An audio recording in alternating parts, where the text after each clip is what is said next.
जय श्री कृष्ण। आप सभी को पुरुषोत्तम मास अधिक मास के 15वें दिन की ढेरों शुभकामनाएं। प्रिय भक्तों, आज अधिक मास का 15वें दिन है और आज हम सुनेंगे अधिक मास अध्याय 15 की पवित्र कथा।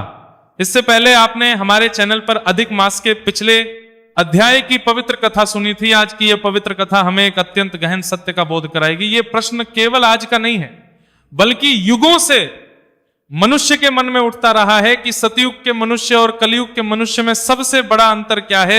चारों युगों में धर्म स्थिति कैसी रही, भगवान की भक्ति किस प्रकार की जाती थी और आज के समय में मनुष्य को कौन सा मार्ग अपनाना चाहिए। इन्हीं विषयों का वर्णन आज की कथा में होगा। भक्तों, पद्म पुराण, विष्णु पुराण, नारदीय पुराण तथा श्रीमद् भगवत महापुराण में युगों के स्वरूप का अत्यंत सुंदर वर्णन प्राप्त होता है।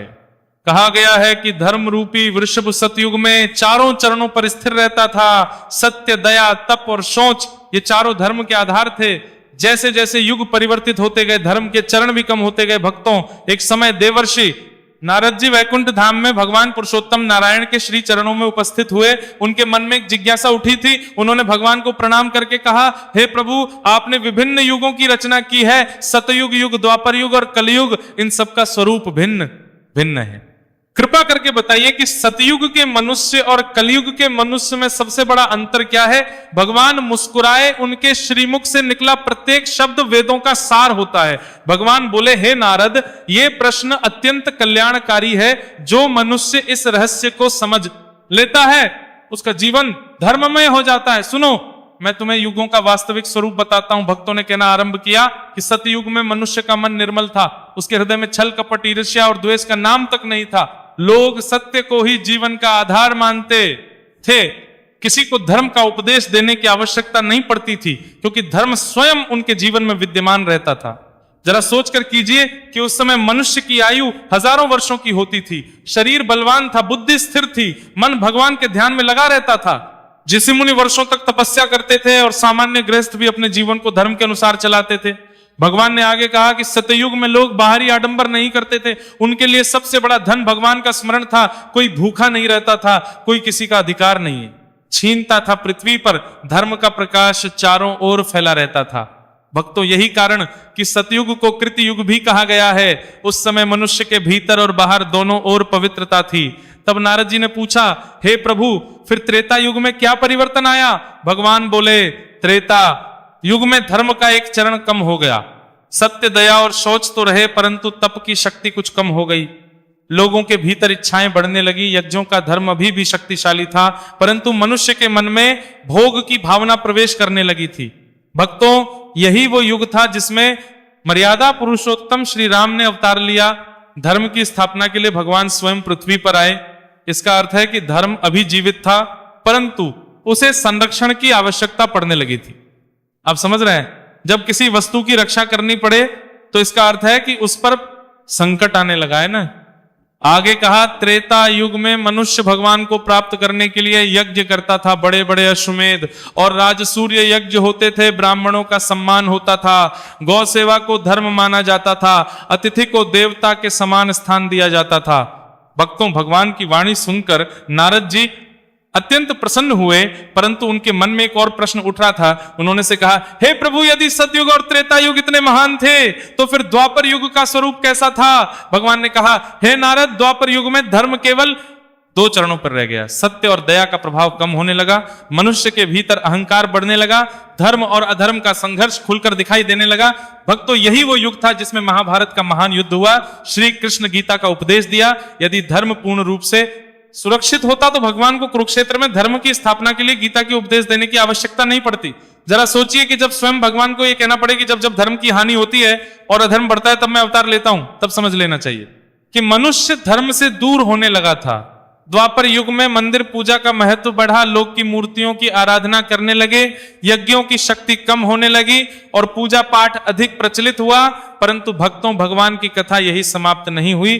भगवान पुरुषोत्तम नारायण ने तब एक अत्यंत मार्मिक बात कही, हे नारद, अब मैं तुम्हें कलयुग का स्वरूप बताता हूं।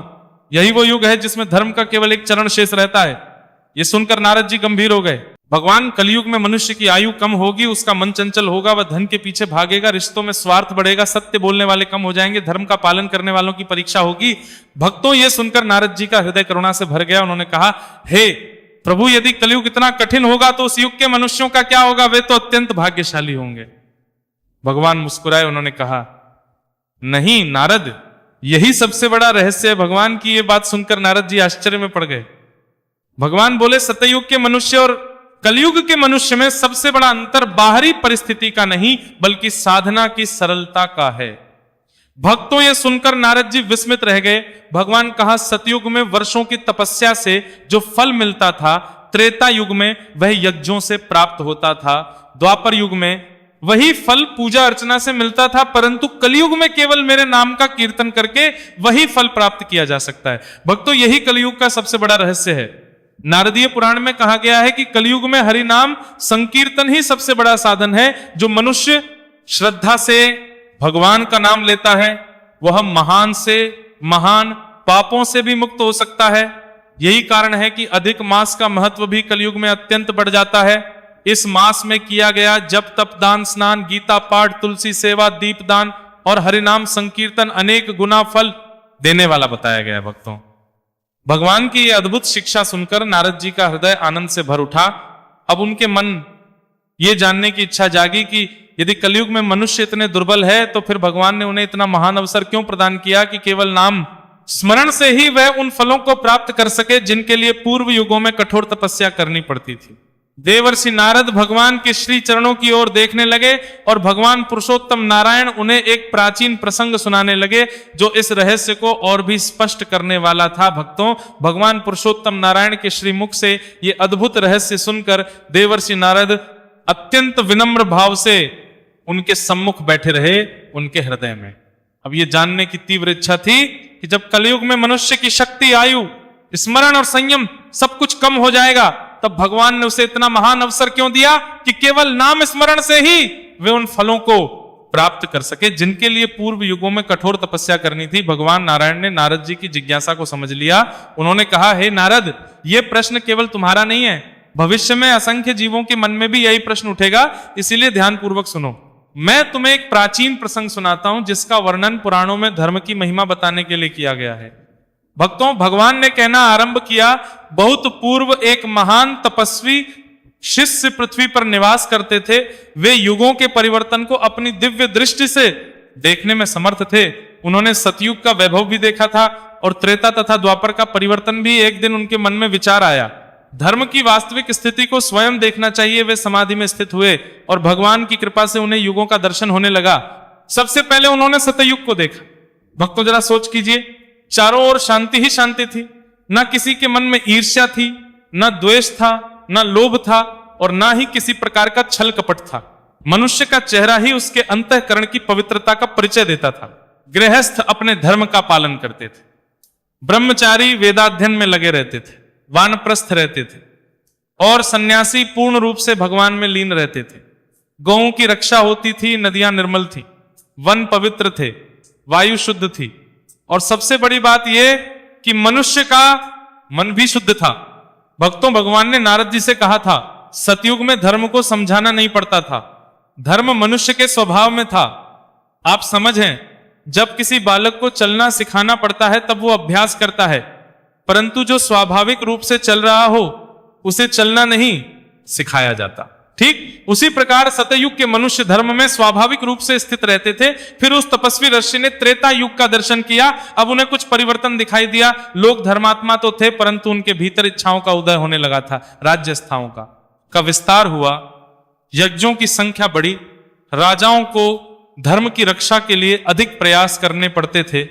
उसी समय उन्होंने देखा कि पृथ्वी पर राक्षसों का प्रभाव भी बढ़ने लगा था। तभी भगवान श्री राम का दिव्य अवतार हुआ। भक्तों, ये कोई साधारण घटना नहीं थी। जब भगवान को स्वयं अवतार लेना पड़े तब समझना चाहिए कि धर्म को अब संरक्षण की आवश्यकता पड़ रही है। युग में धर्म अभी भी शक्तिशाली था, परंतु अधर्म ने अपने अस्तित्व का संकेत देना आरंभ कर दिया था। उस तपस्वी ने आगे देखा कि लोग गौ सेवा करते हैं, ब्राह्मणों का सम्मान करते हैं, यज्ञ करते हैं, दान देते हैं और तीर्थों का सेवन करते हैं, परंतु सतयुग जैसी सहज पवित्रता अब नहीं रही थी। भगवान ने कहा, हे नारद, यही युग परिवर्तन का प्रारंभ था। इसके पश्चात उस ऋषि को द्वापर युग का दर्शन हुआ। भक्तों, यहां स्थिति और बदल चुकी थी। अब धर्म और अधर्म दोनों एक साथ दिखाई देते थे। कुछ लोग भगवान के भक्त थे, कुछ लोग केवल अपने स्वार्थ में लगे थे, कुछ लोग सत्य का साथ देते थे, कुछ लोग असत्य का। यही कारण था कि महाभारत जैसा महान युद्ध हुआ, भगवान श्री कृष्ण स्वयं पृथ्वी पर उपस्थित हुए, उन्होंने अर्जुन गीता का उपदेश दिया। जरा सोचिए, गीता का उपदेश क्यों देना पड़ा? क्योंकि मनुष्य भ्रमित हो चुका था, धर्म का मार्ग उसके लिए उतना स्पष्ट नहीं रह गया था जितना सतयुग में था। भगवान ने कहा, द्वापर युग का मनुष्य धर्म को जानता था, परंतु अनेक बार मोह के कारण उससे विमुख हो जाता था। भक्तों, यही कारण है कि श्री कृष्ण ने बार बार भक्ति, समर्पण, निष्काम कर्म का उपदेश दिया। अब उस तपस्वी ऋषि ने कलयुग का दर्शन किया। जैसे ही उनकी दृष्टि कलयुग पर पड़ी, उनका हृदय करुणा से भर गया।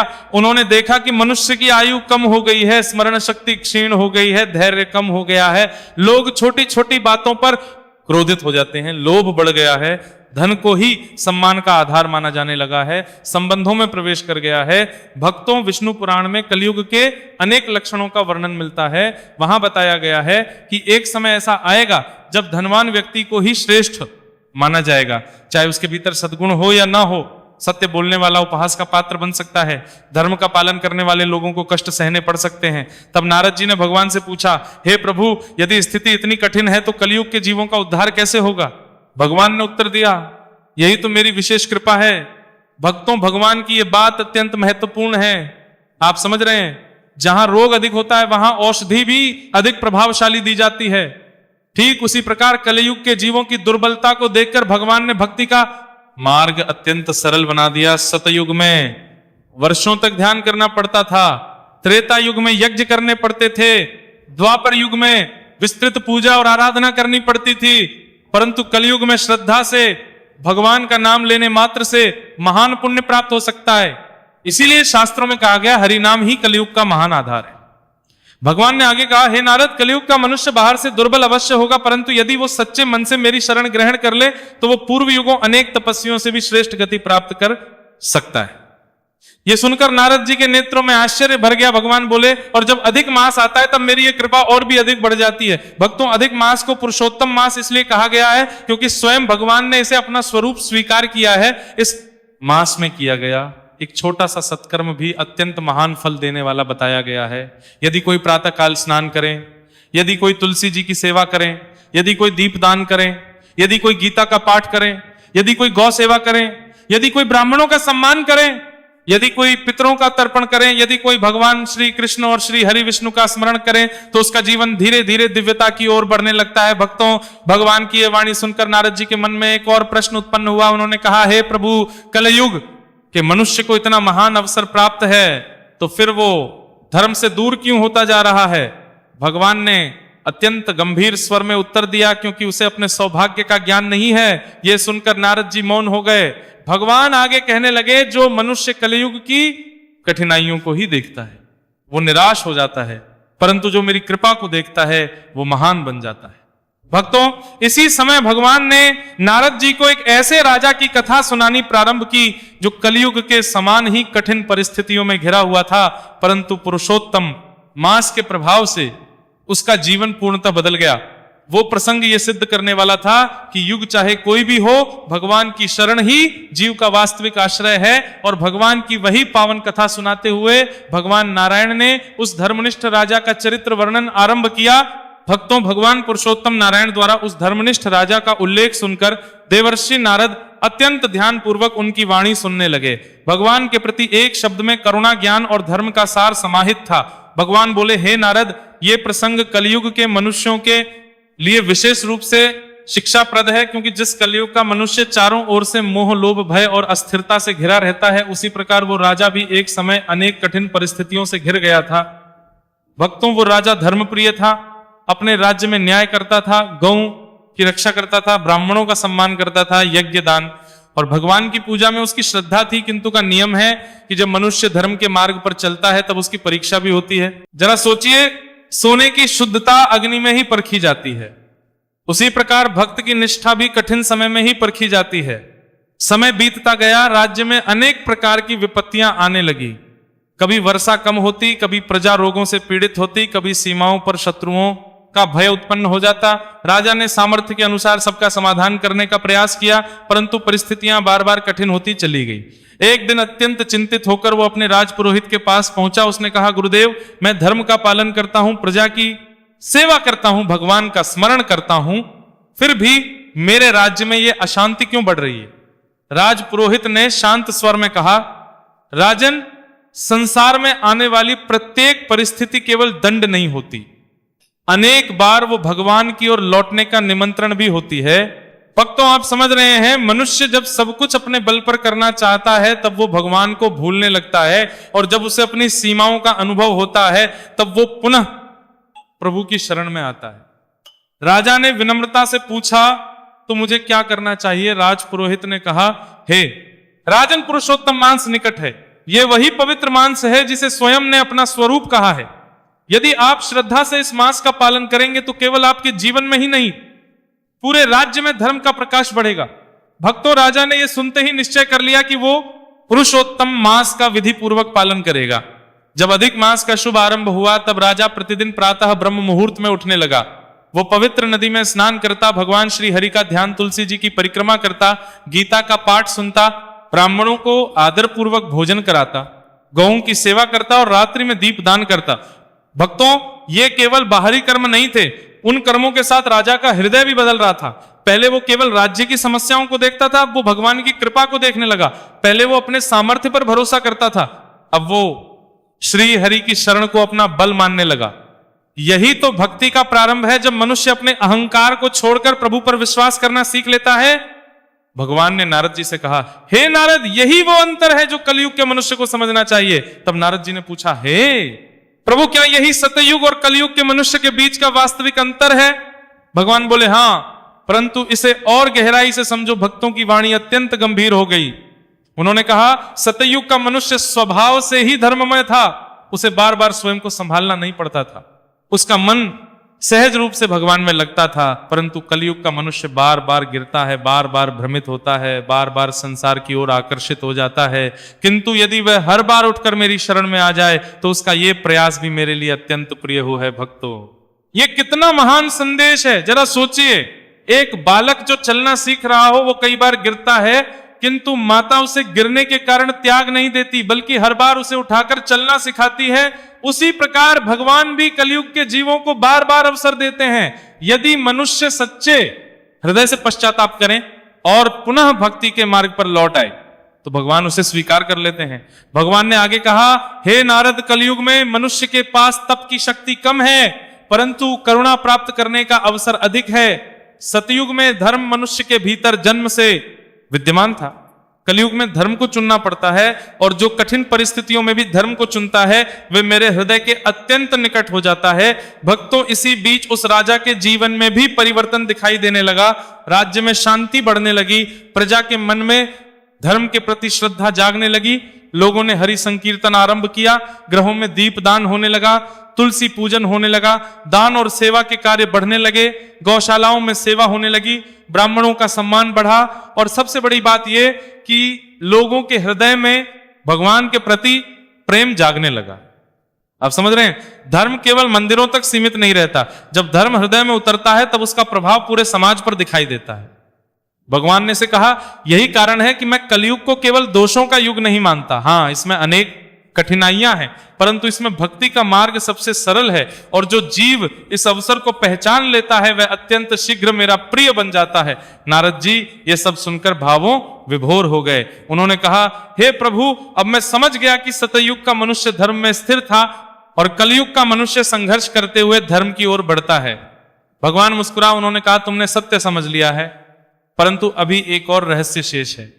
तुम्हें यह भी जानना चाहिए कि चारों युगों में भगवान की प्राप्ति के साधन अलग अलग क्यों बताए गए, और कलयुग में हरि नाम को ही सर्वोच्च क्यों कहा गया। भक्तों, भगवान अब उस परम रहस्य का वर्णन करने वाले थे जो चारों युगों की साधना, धर्म की स्थिति और पुरुषोत्तम मास की महिमा को एक सूत्र में बांध देता है। उधर वो भी पुरुषोत्तम मास के अंतिम दिनों में प्रवेश कर चुका था और उसके जीवन में भगवान की कृपा का ऐसा अनुभव होने वाला था जिसने उसके हृदय को पूर्णता परिवर्तित कर दिया। इन्हीं दोनों प्रसंगों को जोड़ते हुए भगवान पुरुषोत्तम नारायण ने नारद जी को धर्म का वो अंतिम और अत्यंत गुण उपदेश देना आरंभ किया जो प्रत्येक युग के मनुष्य के लिए कल्याण है। भक्तों, भगवान पुरुषोत्तम नारायण की वाणी सुनकर देवर्षि नारद का हृदय भक्ति और ज्ञान से भर उठा। अब वे उस अंतिम रहस्य को सुनने के लिए उत्सुक थे जो चारों युगों की साधना, धर्म की स्थिति और कलयुग में भगवान की विशेष कृपा को स्पष्ट करने वाला था।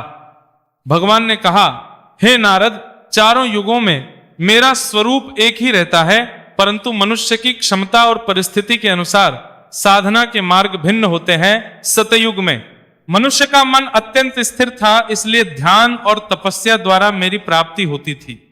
त्रेता युग में मनुष्य की स्थिरता कुछ कम हुई, इसलिए यज्ञों का विधान प्रमुख हुआ। द्वापर युग में मनुष्य का मन और अधिक चंचल हुआ, इसलिए पूजा अर्चना और मंदिर सेवा का महत्व बढ़ा। परंतु युग में मनुष्य की शक्ति, आयु और धैर्य अत्यंत सीमित हो गए, इसलिए मैंने अपने नाम को ही अपना स्वरूप बना दिया।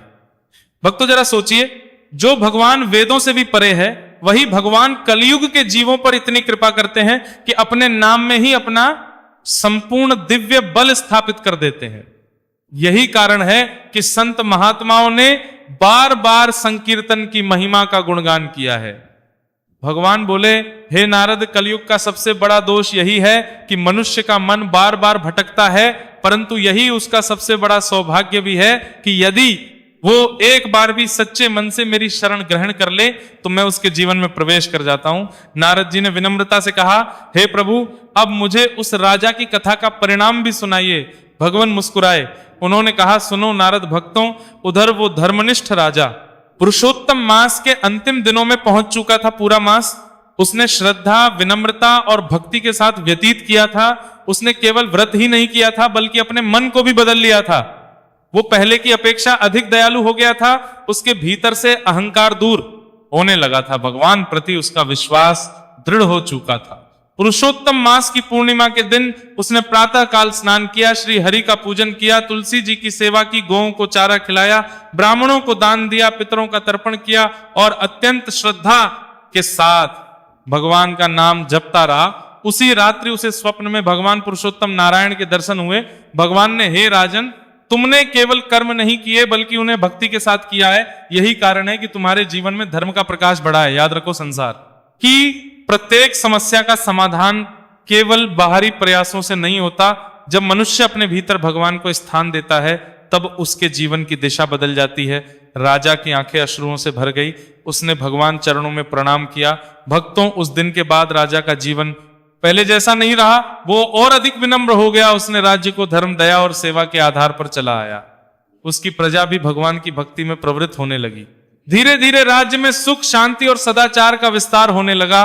भगवान ने नारद जी से कहा, हे नारद, यही वो शिक्षा है जो कलयुग के मनुष्य को समझनी चाहिए। सच का मनुष्य धर्म में जन्म लेता था, परंतु कलयुग का मनुष्य धर्म को चुनता है और जो कठिन परिस्थितियों के बीच भी धर्म को चुन लेता है वो मेरे लिए अत्यंत प्रिय हो जाता है।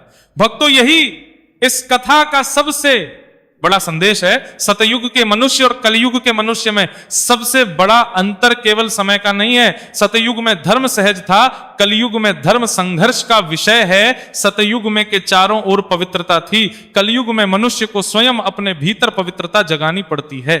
सतयुग में तपस्या सरल थी, कलयुग में भक्ति सरल है। सतयुग में लोग भगवान तक पहुंचने के लिए वर्षों तक करते थे, कलयुग में श्रद्धा से लिया गया हरि नाम भी भगवान तक पहुंचा देता है। यानी कि भगवान ने युग के अनुसार मार्ग को सरल बना दिया है। और अगर कोई मनुष्य ये सोचकर हो जाए कि वो कलयुग में जन्मा है तो उसे यह भी स्मरण रखना चाहिए कि इसी कलयुग में उसे भगवान के नाम का सबसे सरल और सबसे प्रभावशाली साधन प्राप्त हुआ है। भक्तों, अधिक मास का यही महत्व है। ये मास हमें स्मरण कराता है कि भगवान की कृपा किसी भी युग में प्राप्त की जा सकती है। इस मास में किया गया स्नान मन को पवित्र करता है, दान हृदय को उदार बनाता है, तुलसी से भक्ति को दृढ़ करती है, गीता पाठ जीवन को दिशा देता है, दीप दान अज्ञान के अंधकार को दूर करने का प्रतीक है, गौ सेवा करुणा का संस्कार देती है, ब्राह्मण सेवा, ज्ञान के प्रति सम्मान सिखाती है, पितृ तर्पण कृतज्ञता का भाव जगाता है और हरि नाम संकीर्तन जीव को भगवान से जोड़ देता है। जरा सोचिए, मनुष्य संसार में कितना भी धन अर्जित कर ले, कितना भी प्राप्त कर ले, परंतु यदि उसके हृदय में भगवान का स्मरण नहीं है तो उसका जीवन अधूरा रह जाता है। परंतु जो व्यक्ति श्रद्धा से भगवान का नाम लेता है, धर्म का पालन करता है, दूसरों की सेवा करता है और अपने जीवन को भगवान को समर्पित कर देता है, उसका जीवन वास्तव में सफल हो जाता है। यही चारों युगों का निष्कर्ष है, यही धर्म का सार है, यही पुराणों का संदेश है और यही पुरुषोत्तम मास की अमूल्य शिक्षा है। भक्तों, भगवान श्री हरि की कृपा आप सभी पर बनी रहे। आपके जीवन में धर्म, भक्ति, सदाचार और शांति का प्रकाश सदैव बना रहे। पुरुषोत्तम भगवान आपके सभी शुभ संकल्पों को पूर्ण करें और आपको सदैव अपने चरणों में स्थान दे। श्रद्धा से जय श्री हरि। अवश्य लिखे, कथा को अधिक से अधिक लोगों तक पहुंचाए। भगवान सब पर कृपा करें। हरे कृष्ण।